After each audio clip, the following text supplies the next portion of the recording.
Ndị be anyị ekene m unu, Igbo mụrụ nze mụọ ọzọ, ekenekwa m unu ma kene ihe na-emere unu ihe.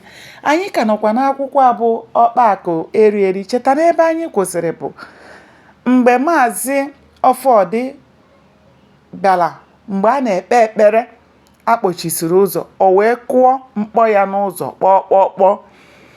Maazị Uboma, otu onye nkụzi, wee ga kpọghere ya ụzọ ọbata.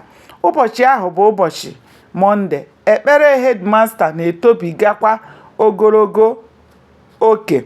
Hedmasta amatala na ọ bụ ndị nkụzi kpachara anya mebie iwu o tiri. Ya mere, o jidere onwe ya kpee ekpere otu o siri ekpe, kwukwa ihe ole na ole dị mkpa maka ọrụ izu ụka gara aga na nke ha na-abanye. Mgbe ihe ndị a gasịrị, ọ jụrụ onye kụrụ n'ụzọ na onye meghere ụzọ.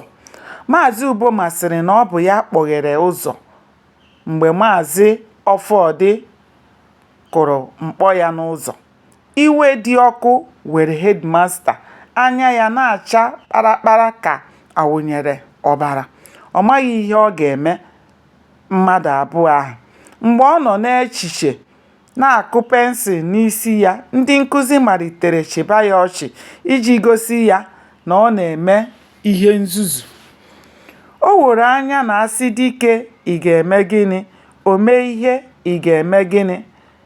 Ka dike na-asọ, ma bịa were aka ka dike na-eri. Maazị Ọfọdị na Maazị Uboma ajụọla hedmasta, ị ga-eme gịnị?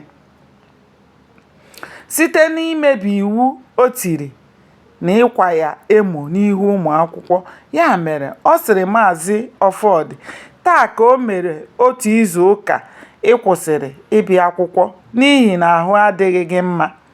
Ahụrụ m na ihe na-arịa gị adịchabeghị mma. Ụlọ akwụkwọ a agaghị abata mụ na gị taa. Laa n'ụlọ gị n'udo. Enye m gị ezumike ụbọchị abụọ ka uche gị na ahụ gị lọtasịa nke ọma tupu ị malite ọzọ.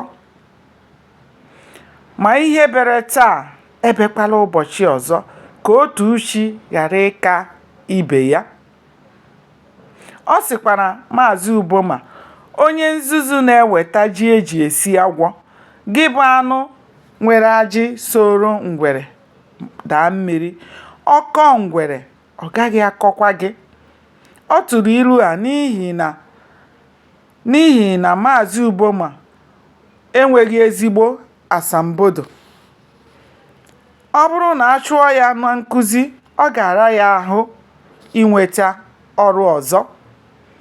Gbanịa na-esonyere m n'iru akwụkwọ a bụ Ọkpakụ Erieri ka anyị chọpụta ihe merenụ. Ndewonu, ka o mesịa.